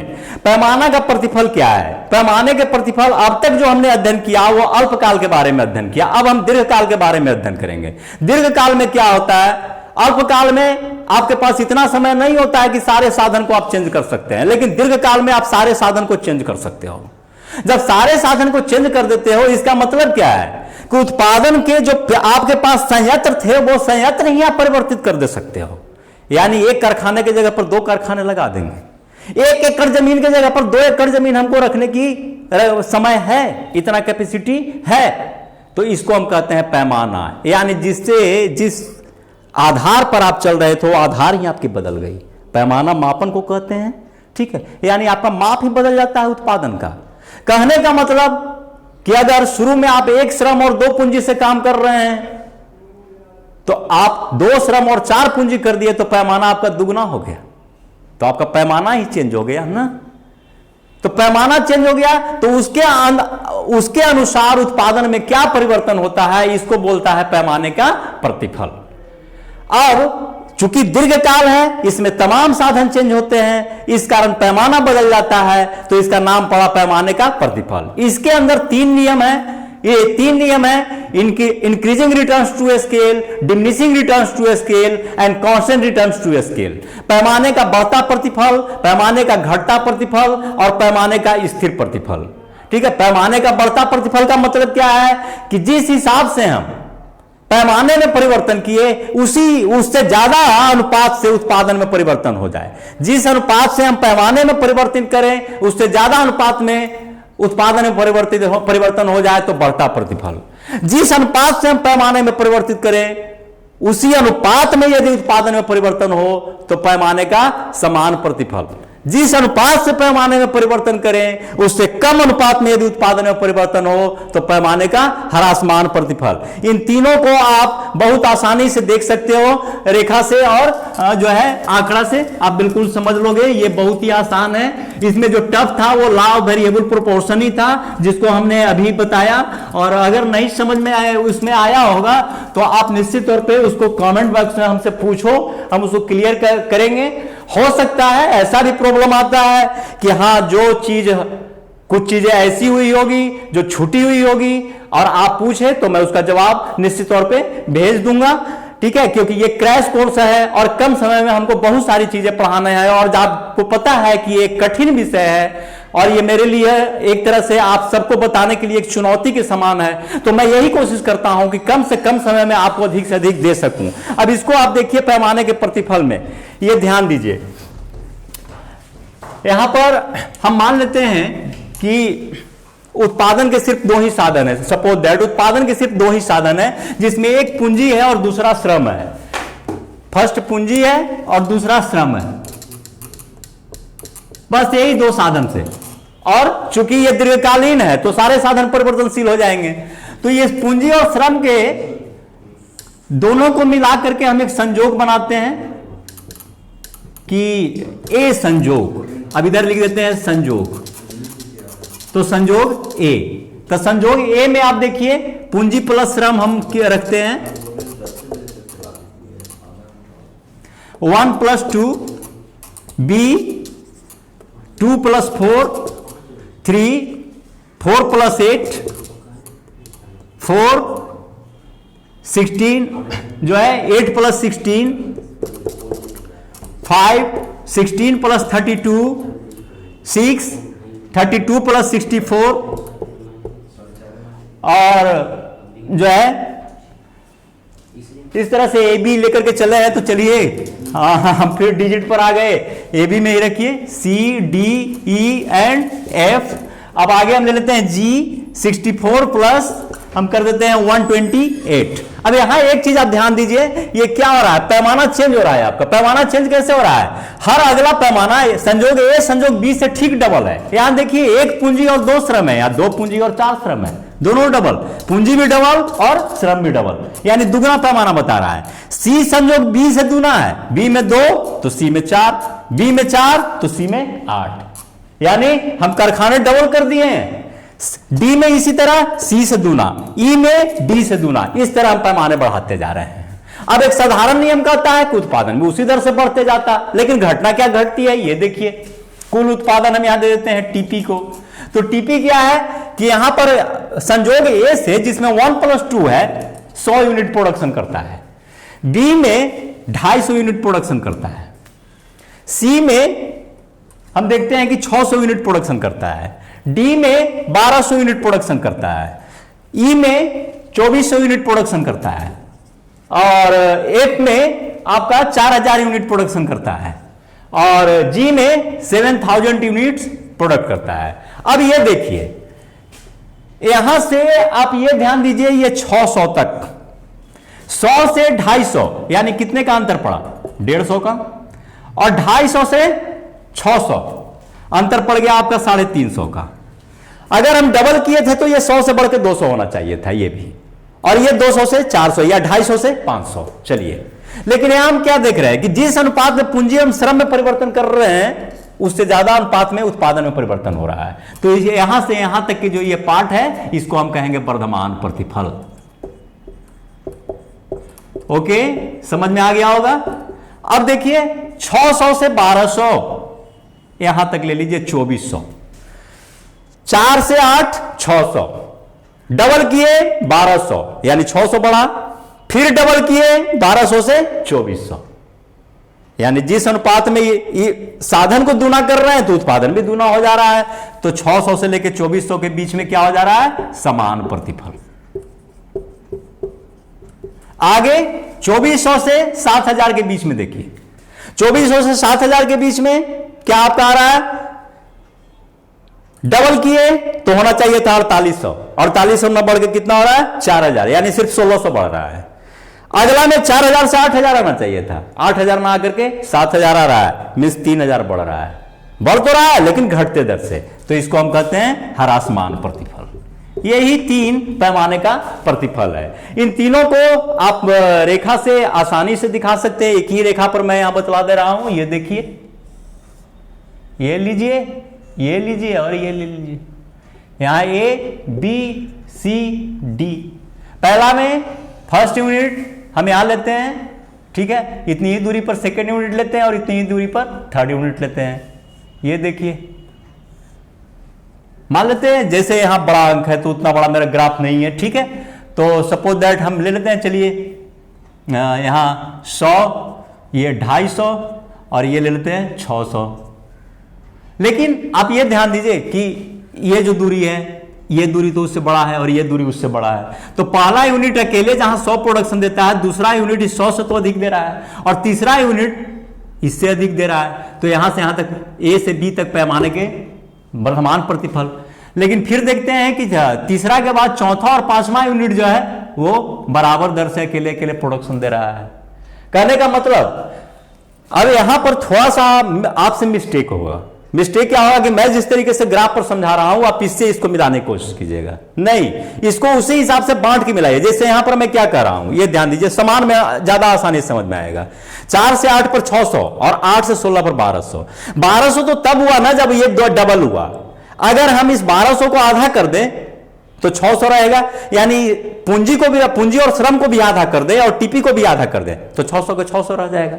तो हम अगला यूनिट को हम उतना ही माने तो वही के वही प्रोडक्शन देते चला जा रहा है, यानी प्रोडक्शन कमने नहीं दे रहा है। तो प्रोडक्शन का जो है ग्रोथ रेट कमने नहीं दे रहा है। और उसके बाद देखिए ह्रासमान दर से, तो ये सी से डी तक ये आ जाएगा।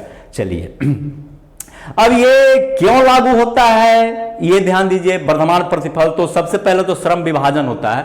श्रम विभाजन में क्या होता है कि जब उत्पादन बड़े पैमाने पर होने लगते हैं तो कोई खास काम में लोग स्पेशलिस्ट होते चले जाते हैं और स्पेशलिस्ट होने के कारण उनके प्रोडक्शन की क्षमता बढ़ जाती है और बढ़ जाने के कारण जो है ये बढ़ जाने के कारण वो वर्धमान प्रतिफल वहां पर लागू होना शुरू हो जाता है। चलिए अब वो उसके अलावे जो है ये एक समय तो जो है शुरू में वर्धमान प्रतिफल लागू होता है, लेकिन श्रम विभाजन के कारण ही क्या होता है कि जो है उत्पादन की संरचना का आकार इतना बढ़ जाता है कि बाद में प्रबंधन पर बोझ भी बढ़ जाती है। जिसके कारण क्या होता है कि शुरू में वर्धमान प्रतिफल नियम तो लागू होता है, लेकिन कुछ काल के बाद ये समता नियम में तब्दील हो जाता है और फिर ह्रासमान में तब्दील हो जाता है, जिसको मैं नोट्स में पूरे विवरण से दे दिया है, उसको आप पढ़ लीजिएगा। ज्यादा कठिन नहीं है, इस पर मैं इसलिए ज्यादा जोर नहीं दे रहा हूं, संक्षिप्त में भागने की कोशिश कर रहा हूं। दूसरा है बड़ी मात्रा में कटौती। ये क्या है, ये ध्यान दीजिएगा। जब आप कहीं पर फैक्ट्री या कल कारखाने लगाने जा रहे हैं तो उस जगह आपको कच्चे माल या लेबर वगैरह सस्ते मिल जाते हैं, डिस्काउंट रेट पर मिल जाते हैं, क्योंकि वो सारे साधन बेरोजगार थे। तो जब साधन बेरोजगार थे तो एक तरह से लागत आपकी कम जाती है। तो लागत कमने के कारण आपका जो प्रोडक्शन है वो बढ़ते दर से शो होगा, क्योंकि जो है प्रोडक्शन एक तुलनात्मक स्थिति है लागत के अनुसार, है ना। लेकिन जब आप पैमाना बढ़ाते चले जाएंगे तो जो रॉ मटेरियल्स वगैरह है, जितने भी चीजें हैं, उन सबकी डिमांड आप बढ़ाएंगे। तो डिमांड बढ़ाएंगे तो उनके विक्रेता आपसे सौदाबाजी करने लगेंगे और वो अब बढ़ी हुई कीमत पर आपको देंगे। तो बढ़ी हुई कीमत पर देंगे तो वही जब वर्तमान प्रतिफल फिर ह्रासमान प्रतिफल में चली जाती है। और भी आप ध्यान दीजिए कि शुरू में प्रारंभिक चरण में क्या होता है कि तकनीकी बचतें होती हैं, विपणन संबंधी बचतें होती हैं, परिवहन लागत वगैरह, भंडारण क्षमता वाली बचत प्राप्त होती है। जैसे क्या होता है कि मान लेते हैं कि अभी हम फैक्ट्री स्टार्ट किए हैं और हम गोडाउन बनाए हैं और गोडाउन में कैपेसिटी है 10,000 यूनिट रखने की, लेकिन अभी स्टार्ट में मेरे पास 500 यूनिट है। तो 500 यूनिट है तो उस गोडाउन पर जो खर्च हम कर रहे हैं वो 10,000 यूनिट के रख रखाव वाली खर्च हम 500 यूनिट पर कर रहे हैं। तो जब हमारा प्रोडक्शन बढ़ेगा 500 से 1,000 हुआ तो उस 1,000 को भी उसी गोडाउन में रख रहे हैं जहां पहले 500 को रखते थे। तो जो अब हमको मान लेते हैं कि जो खर्च हो रहा था 500 यूनिट रखने पर, उतने ही खर्च में अब 1,000 को रख रहे हैं, तो मेरी लागत घट न गई। इसी तरह से परिवहन कोस्ट में क्या है, हम ट्रक पर 1 क्विंटल सामान डालें या 10 क्विंटल सामान डालें, ट्रक का भाड़ा तो वही लगेगा। तो यदि हम 10 डालते हैं तो हमारी लागत कम जाती है। तो एक तरह से ये बचते हमको ये सब प्राप्त होती है, जिसके कारण जो है पैमाने का वर्तमान प्रतिफल लागू होता है। और यही चीज बड़े पैमाने पर होते होते फिर अवचत के रूप में होने लगती है, जिसके कारण ह्रासमान प्रतिफल लागू होता है। अब यहां ये लास्ट में बस एक फलन को हम समझा दे रहे हैं, उसके बाद बाकी सारी चीजें पैमाने का वर्तमान प्रतिफल, ह्रासमान प्रतिफल को यदि अलग अलग रेखाओं से दिखाना हो तो उसको भी देख लीजिए। वैसे हम समझते हैं कि इसमें कोई कठिनाई नहीं होगी। ये देखिए वर्तमान प्रतिफल की रेखा इस तरह से दे दीजिएगा। ये देखिए इधर आप दीजिए मार्जिनल प्रोडक्शन, इधर यूनिट दे दीजिए 1 2 3। ये देखिए पहला यूनिट यदि 10 दे रहा है तो दूसरा यूनिट 20 दे रहा है, तीसरा यूनिट 30 दे रहा है। यानी ये बढ़ते दर से पहला यूनिट 10 तो पहला यूनिट 10 दे रहा है, दूसरा यूनिट 20 दे रहा है, इसका मतलब टोटल उत्पादन 2 के बाद कितना हो गया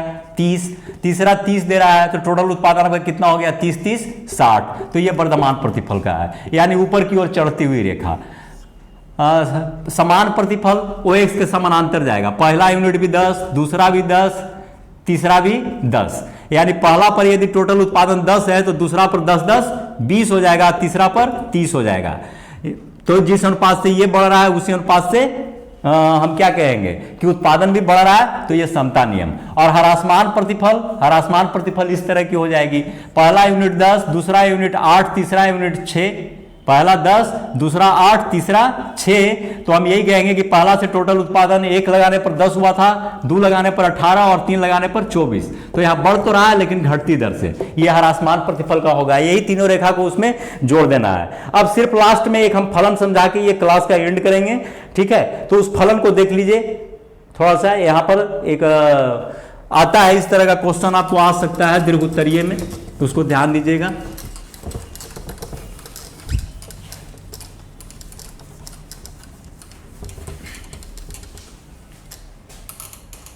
अब यहां देखिए मान लेते हैं L1 जो है, L1 को रखते हैं, L1 बराबर श्रम की इकाई और K1 पूंजी की इकाई। मान लेते हैं उत्पादन की यही 2 साधन है जिसके आधार पर हम उत्पादन कर रहे हैं, ठीक है। तो उत्पादन कर रहे हैं तो उत्पादन फलन इस आधार पर क्या होगा, आपको याद होगा उत्पादन फलन बराबर क्या होता था।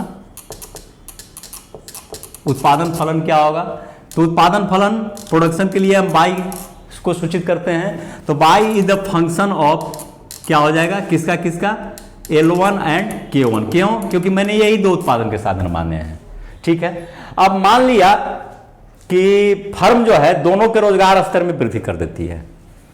मान लिया फर्म दोनों ही साधनों के रोजगार मैंने ज्यादा लगाती है, तो रोजगार स्तर में वृद्धि कर देती है, दोनों साधनों को रोजगार स्तर में वृद्धि करती है, रोजगार स्तर में T गुना वृद्धि कर देती है।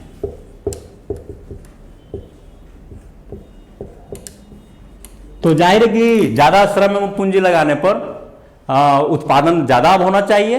तो जबकि यहां पर ध्यान दीजिए कि T इज ग्रेटर देन 1, 1 से ज्यादा है। अगर 1 के बराबर रहेगा तो वही के वही रह जाएगा, यानी 1 से ज्यादा है। मान लेते हैं कि पहले 10 था और एक एक गुना है, तो 10 गुना 1 तो फिर 10 ही रह जाएगा। इसका मतलब है कि बढ़ाना है उसको, तो यह टी, यह वृद्धि टी जो है टी इज ग्रेटर देन 1 गुना है। ठीक है, तो अब ये ध्यान दीजिए कि अब नया उत्पादन फलन क्या होगा। तो नया उत्पादन फलन को हम y के जगह पर y1 मान लेते हैं। अब y1 किसका फंक्शन होगा, तो y1 फंक्शन होगा, ये ध्यान दीजिए किसका, तो पहले किसका था L1 का, और L1 में कितनी गुना वृद्धि होगी है, तो t गुना, तो t इंटू L1 फंक्शन इसका होगा, और किसका होगा t इंटू K1। अब इसका फंक्शन निकल जाएगा, तय बात है। अब इसके अनुकूल में उत्पादन होगी, पहले L1 और K1 था, अब L1 और K1 दोनों tt गुना बढ़ गई है, तो अब इसके अनुसार उत्पादन होगा। यानी मान लेते हैं कि 2 गुना बढ़ा, तो पहले 10 लेबर और 10 पूंजी लगी हुई थी, अब 20 लेबर और 20 पूंजी हुई, तो उसके अनुसार प्रोडक्शन फंक्शन काम करेगा। अब ये ध्यान दीजिए, अब यदि L1 बराबर हम मान लेते हैं, यदि L1 बराबर x1 और K1 बराबर x2, तब क्या होगा, ये ध्यान दीजिए। तो y1 will be the function किसका, t x1 और t x2, t L1, तो L1 बराबर x1 आपने ले लिया है, और K1 के जगह पर आपने ले लिया है x2, तो अब फंक्शन ये बदल जाएगा, y1 is the function of t into x1 और t इंटू x2। चलिए, जबकि पुराना स्तर आपका क्या था, पहले का क्या था, पुराना स्तर था आपका, पुराना स्तर को यहां पर रख दीजिए, y is the function of L and K, y is the function of L1 and K1। अब चलिए हम तुलना करते हैं दोनों का।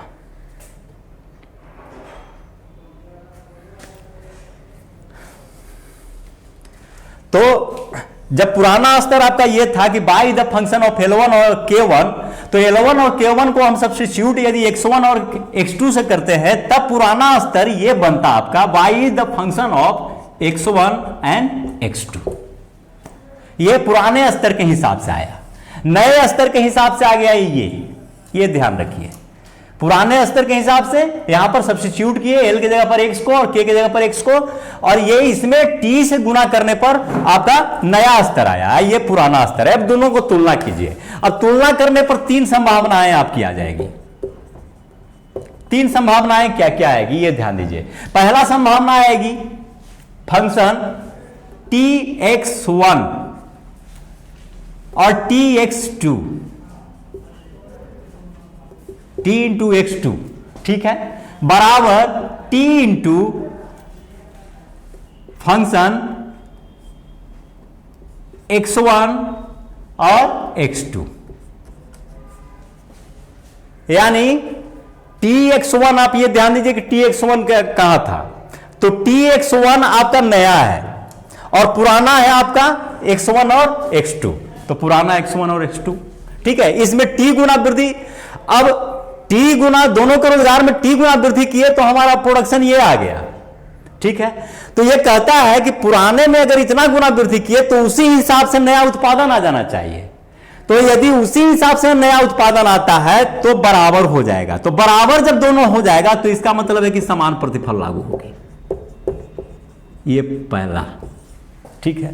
इफ, लेकिन if function of tx1 and tx2 is greater than t into function of x1 और x2, तब क्या होगा, तब वर्धमान प्रतिफल लागू होगा।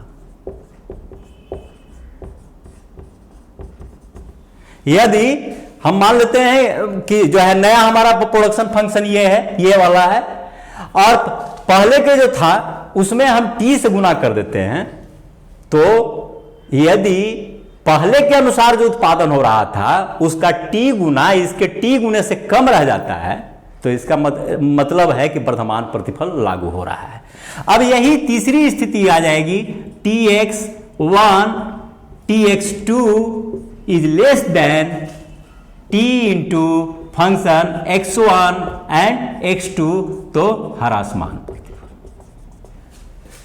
ये तीनों को आपको दिमाग में हमेशा याद रखना होगा, और बाय द वे एग्जाम में दे दे तो जब भी देगा ये दीर्घोत्तरीय में देगा। अब जो है चले हम थोड़ा सा स्क्रीन पर आ जाएं। अब क्लास लास्ट की हो रहे हैं और इस पर अब हम कोई चर्चा आपके पाठ से संबंधित नहीं करेंगे। हम समझ रहे हैं कि आप समझ गए होंगे और अगर कोई दिक्कत होगी तो जरूर पूछेंगे। अब हम सिर्फ यहाँ देखिए एक और हमने दे दिया है, एक परिवर्तनशील साधन के प्रतिफल और पैमाने के प्रतिफल में क्या अंतर होगा, इसको पढ़ लीजिएगा। और अब हम देखें जो अंतर है नीचे दिया हुआ, परिवर्तनशील साधन के बढ़ते प्रतिफल और पैमाने के बढ़ते प्रतिफल। ये परिवर्तनशील साधन किसका द्योतक है, अल्पकाल का, और पैमाना वाला किसका द्योतक है, दीर्घकाल का। दोनों में क्या अंतर है, तो ये तीनों पार्ट में है, घटते प्रतिफल, बढ़ते प्रतिफल, स्थिर प्रतिफल, तीनों में अंतर हमने दिखा दिया है। अब पाठ से संबंधित यहां पर वस्तुनिष्ठ प्रश्न है दिया हुआ। ये प्रश्न बिल्कुल आपकी संभावित प्रश्न है। इस प्रश्न के अलावा इस पाठ से और कोई प्रश्न नहीं आएगा। जहां तक मेरा अनुमान है 99.99% मैं गारंटी दूंगा। इसको आप बिल्कुल याद कर लीजिए। ये आपको याद होगा कि मैं इस पाठ का दूसरा पार्ट ये पढ़ा रहा हूं, ठीक है। पहला में सिर्फ फलन बताया था, उत्पादन फलन बताया था, इसमें उत्पादन का अल्पकालीन और दीर्घकालीन फलन। तो दोनों पार्ट में जो ऑब्जेक्टिव दिया हुआ है उसको आप कुल मिला के 20-22 होंगे, 10-11 इसमें था, 10 उसमें होगा। तो इसका और इसका आंसर ये नीचे दिया हुआ है, ठीक है। चूंकि पूरी पढ़ाई हमने दीर्घ उत्तरीय क्वेश्चन आंसर में किया है, तो हमने यहां लघु उत्तरीय प्रश्न आपको सेट कर दिया है। ये इस चैप्टर से उठने वाले आपके 10 प्रश्न हैं, जिसका प्रत्येक का आंसर इसी में दिया हुआ है, जो आप अलग पॉइंट में दीर्घ उत्तरीय प्रश्न में ढूंढ सकते हैं। हमारी जो आपको पढ़ाने का यहाँ पर तकनीक है, उस तकनीक में हमने इस्तेमाल क्या किया है कि पूरे चैप्टर को हमने दीर्घ उत्तरीय प्रश्न में ऐसा बांटा है कि कोई भी टॉपिक छूटे नहीं। उसके अंदर तमाम टॉपिक्स आ जाते हैं। जब तमाम टॉपिक्स आ जाते हैं तो उसमें एक दीर्घ उत्तरीय प्रश्न में 2-3 लघु उत्तरीय प्रश्न अपने आप आ जाएगा। जैसे यहां पर आप देखिए, परिवर्तनशील अनुपात का नियम अथवा ह्रासमान सीमांत प्रतिफल का नियम क्यों लागू होता है, यह दीर्घ उत्तरीय प्रश्न है। तो एक के अलावा अन्य साधनों का स्थिर होना, इसके अंदर 3-4 पॉइंट है। अब ये 3-4 पॉइंट से आपको क्वेश्चन उठा सकता है। जैसे अन्य साधन को स्थिर होने से, एक के अलावा अन्य साधन को स्थिर होने से क्या घटना घटती है उत्पादन के क्षेत्र में, तो यहां पर आपको इसको जवाब मिल जाएगा।